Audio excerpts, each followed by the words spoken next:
Hello, fellow pilots and other podcast listeners, and welcome to this edition of the WestJet Pilots PIREP podcast. I'm your host today. My name is Desmond Jordan. I'm the chair of the P2P committee. I'm joined today by Christina Thomson, our SPSC chair, as well as two very special guests today. The SPSC National Committee Chair, Ronan O'Donoghue, and also David Campbell. He's the SPSC National Communications Specialist. Okay, so Ronan, David, again, thank you for joining us. Since you're here with us today, I was wondering if you could give us a little bit of a background with your association with ALPA and also the sorts of things that you're involved in. Thanks, Des, very much, and I really appreciate the opportunity to be up here with you guys. My name is Ronan O'Donoghue. I'm an Alaska Airlines captain. I also serve on the National Strategic Preparedness and Strike Committee of our ALPA National, and I'm up here for the last few days, of meeting with you guys to try and help out Christina, working with her on building out a program for the next couple of months as we get through some stuff here. David? Yeah, thanks a lot. David Campbell. I'm also an Alaska Airlines pilot, and I'm working on the National Committee now for SPSC in Strategic Communications. I'm also the Strategic Communications Chairman at Alaska, and I've had that position consecutively for the last 5 years as we negotiated our last contract. And then about a decade before that, I also held that position for about 5 years. And before that, I was at ComAir during the strike. So I've got some strike experience now. And as you two know, we've been working with you respectively in our various roles in our respective companies for a while now, and I'm just really happy to be here chatting with you guys and seeing what's going on with your current negotiations and hoping to provide any encouragement and assistance I can. So today we just concluded a couple days of SPSC special meetings. I was wondering, Christina, if you could give us an update as to what we've been up to over these last couple of days. Of course, yeah, thanks, Des. So the MEC and SPSC, along with our guests from SPSC National and ALPA staffers from south of the border, have all been up here basically working together in a closed session meeting, strategizing everything that can be expected and prepared for over the next few months as we get deeper into the conciliation process. So Ronan, David, we've been working together for over 5 years now. We invited you up here to Canada. I'm just wondering, what is it that you're seeing in our process and how we're handling things, and what sorts of things can you bring to aid us in this process? Yeah, that's great, Des. That's actually a really good point. We have known each other for close on 5 years now. We've worked together multiple times, been in touch back and forward over that 5-year period to make sure that this is very carefully planned out, and the direction that we're going is it's very, very tight and well executed. As we enter this final phase here with conciliation, we basically wanted to come up here and make sure that we brought several of those resources with us. We brought communication specialists, we brought social media specialists, David's up here too, and these are both pilots and ALPA National staff, and other various support members from staff. And we wanted to pretty much, as we go into this next phase, or we get deeper into this next phase, make sure that everything is pretty much lined out very, very correctly. But the thing that I really wanted to bring and to make sure that I emphasize to your listeners today is that the entire umbrella of the ALPA union is behind the pilots of WestJet Airlines. It is critical that you understand that all 39 member associations plus 67,000 pilots, we stand with you. And we will continue to stand with you until we cross the line and get a contract that is completely in line with your North American industry standards. And one thing I'd mention about the resources, I've been on both sides of that. I'm here now representing, sort of being on the national resources side, but as the communication chairman at Alaska Airlines, I was on the receiving end of that. And I think it's really important to understand that the model that ALPA uses is it's pilot driven and staff supported, and in staff in this case I might even include the national resources like Ronan and I, who aren't staff. We're pilots who have a role with the national structure. But what happens at WestJet is being driven by your pilots through your MEC and through the work of the committees that you're both on. And so that's what's coming up here. So my role here is to help you in any way I can based on what you ask for. And that's, we're really excited to do that.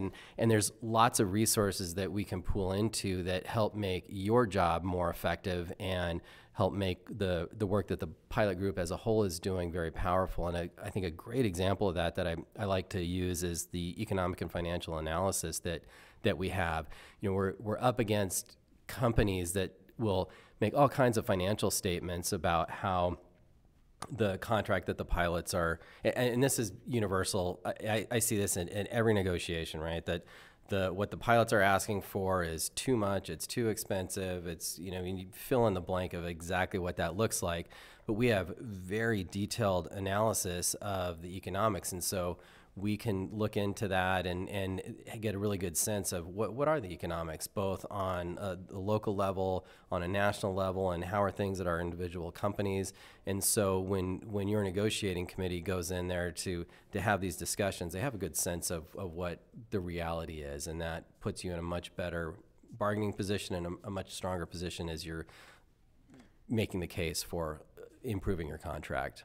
David, it's funny that you bring that up. I want to talk about, I just recently saw a video talking about those exact tactics, the exact talking points that companies use that EFNA, or ENFA, sorry, genuinely can dispute. But do you want to talk about what we just saw there? Yeah, it was frustrating, although not unexpected to hear something like that. I've been hearing things like that for the last 30 years of my career, and it going all the way back to when I was on strike at Comair, is this attitude of, not only an attitude, but a willingness to cut off their nose to spite their face, that they're willing to spend to keep the contract the way it is, rather than share in the wealth that you help generate. It goes to show you how willing management is to maintain power and control rather than treat pilots like actual partners in the company that we're all creating together. And it is very frustrating, but very expected.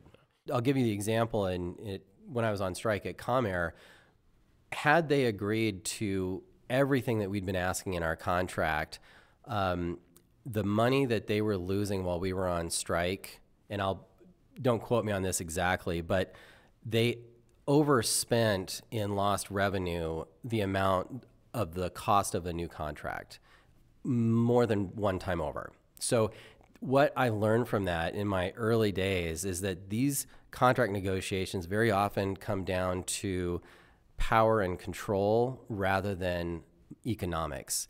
And it's common all the time that you have a management structure that is unwilling to share in that power and control. And instead of treating the pilots like the leaders that they are of our respective companies, they want to maintain the control for themselves. And so, in our case, when we were negotiating at Alaska Airlines, the pilots had problems that they were trying to solve, the company had problems that they were trying to solve. And for a long time in our negotiation, management was unwilling to partner with us to solve those problems together. And it wasn't until we went through a lot of our strategic processes, for example, the picket on April 1st that, Christina, you were kind enough to come join us at, the strike authorization ballot that we had, and where we really impacted the company's image with the public, that they came to us and we were finally able to work through those problems together and get a contract that was improved. But I think this is what we're up against in managements that don't want to relinquish that control. And so for that, I think that where each MEC shares something with every other MEC, and in that our contract negotiation cycles at their root, I think, often come down to those sorts of struggles. And that's why we can help each other. And I think that's why, from a national perspective, we really see a value in learning from each other and getting together the respective MECs so that we can improve on what happened. And we were really successful at Alaska Airlines, but it wasn't just from us. We borrowed from the carriers that had been before us in the last few contract negotiation cycles, and we took the things in their strategic planning that worked and either used them, in some cases maybe either improved them a little bit or tweaked them for our purposes, and we were able to be effective. And so that's why we're up here now, seeing if we can do the same thing for your group. Thank you, David. Yeah, and I mean, Des and I think, can both speak to how much support we've had from all the other airlines and their SPSC committees, but we met at the SPSC summit probably almost 5 years ago, and since then we've seen and learned from all the pilots and all the other MECs that have come before us what has worked best for them, what they would suggest we do differently in our negotiation this time, and we get to take the information from people that have more experience than us and do a better job on our pilot group's behalf because of the help from these gentlemen sitting here. Now, this is really kind of a unique situation that we're in this time. I mean, I know that you guys have been involved with multiple other carriers and helping them through their negotiation processes. But, you know, there's a lot of operational similarities between WestJet and Alaska Airlines. Just wondering if you could give some insight or some of your opinion on how you might see things being similar in the negotiation processes that we're going through with our two companies.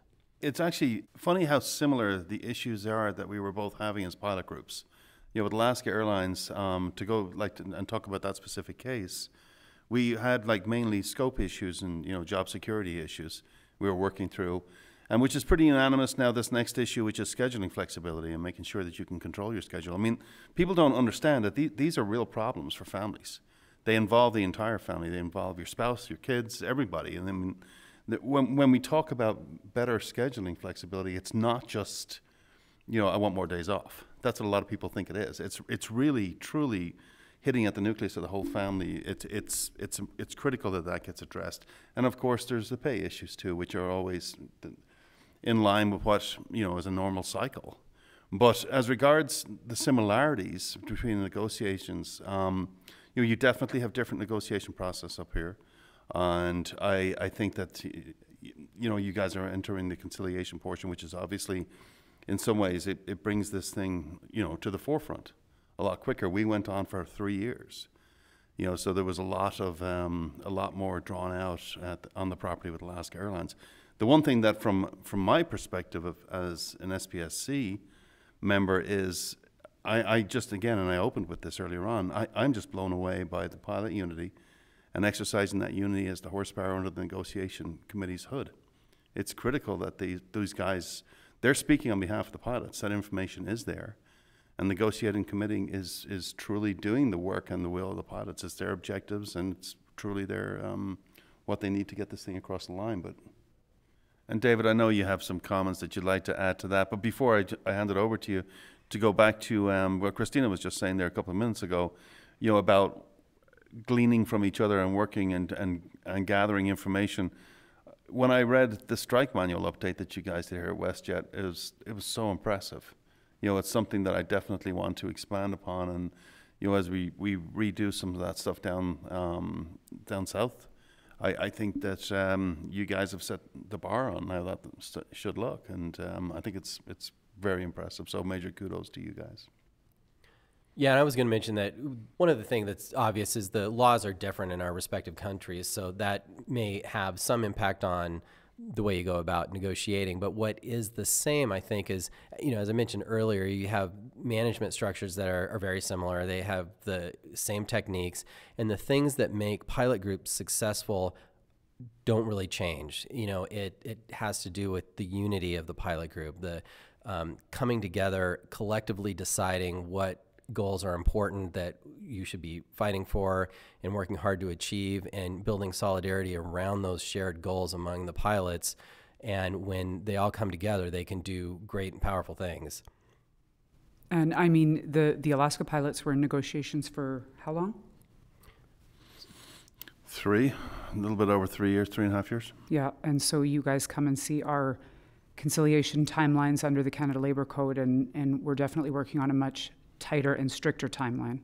Yeah, and that's interesting because, I mean, in that sense, there are some parallels, because I look at where you are right now is similar to where we are, and, for lack of a better word, like in-stage negotiations. And in our case, it was about a year ago, actually. April 1st, we had that big picket and rally, and where things started to move. And what moved it was not the laws that we were working under. What moved it was the unity of the pilot group and the resolve that we had, and the fact that our negotiating committee had been consistently saying the same thing to management, that this is what the pilots want. And finally, I think the management could see literally looked out their window and saw a unified pilot group, and then saw our video feeds from all of our other bases of people showing up to promote the unity. We had essentially everyone who wasn't working a flight was out on a picket line in one of our bases.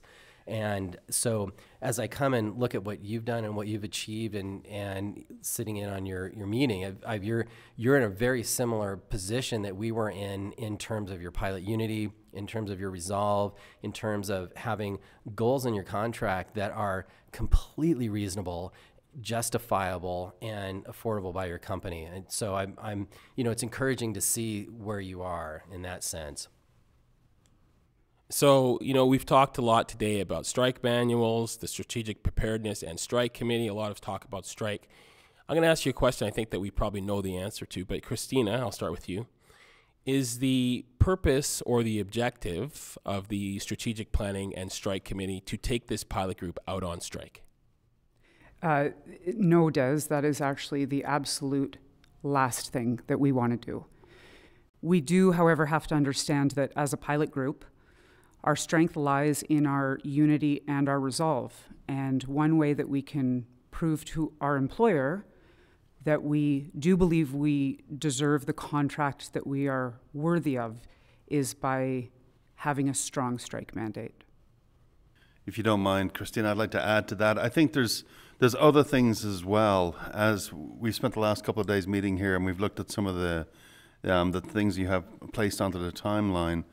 It is very, very important that the pilots of WestJet are truly paying attention to the communications that are coming out from the MEC. They're signed up for everything. They know whatever lanyards, whatever pins, whatever. Management notices these things. They see them. They count them. So when you're asked by your MEC to show up at something, show up. If you're off, be there. You make sure that this is your contract. This is your future. You have to invest in it. And if that takes time, it takes time. But I would absolutely make sure, and David, I know this is near and dear to you, but just make sure that you're doing exactly as you're being asked to do by your MEC. Yeah, absolutely. I've mentioned a lot already on this podcast episode, the strength and unity and solidarity, and that needs to be visible. And so anything that your MEC asks you to do, help them out and show management that, yeah, we're together in this. And you back and support your MEC and your negotiating committee, and that's how we're going to get a contract that we deserve. Yeah, a common delay tactic managements use, and again, I've seen this multiple contract cycles at Alaska. I saw it before at Comair. Was to state that what management is hearing at the negotiating table doesn't represent the pilots, and they are able to maintain that position, until they're disabused of it, and you need to show them that you're together. And so, right, if the MEC has a lanyard or a pin or asks you to show up at something, the more that you can respond to that in a positive way, it will show management that you're serious. The other thing I would also add to that as well, which is it's pretty much a responsibility of every pilot to do this, is talk to your fellow pilots.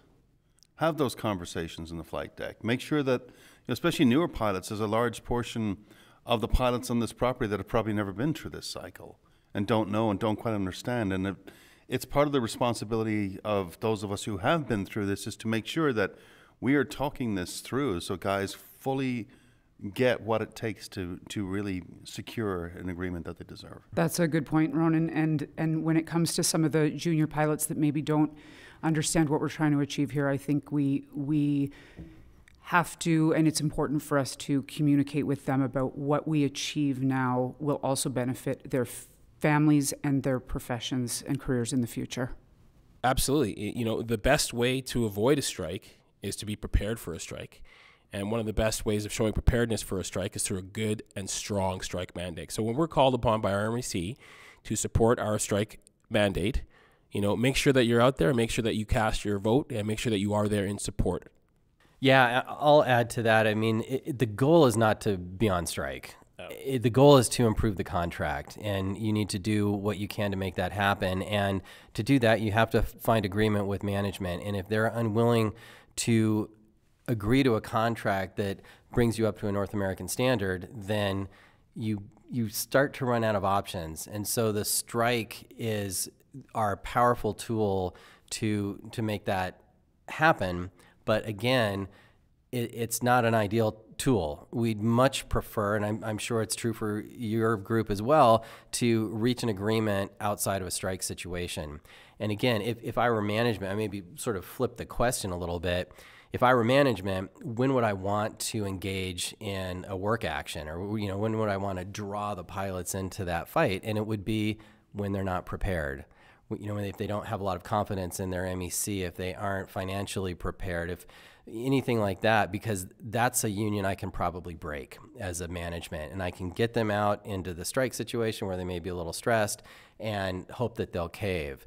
But if I'm a management, on the other hand, and I look at this pilot group and I see that they're unified, and I see that they're ready, and I see that they don't want to be on strike, but they understand that they have been forced into this position because they have no other option, then that's a pilot group I'm going to be afraid of and will probably avoid. So, you said it a minute ago, the best way to avoid a strike is to be ready for a strike, to be prepared for a strike. And so I think that's a really important point that people should take with them.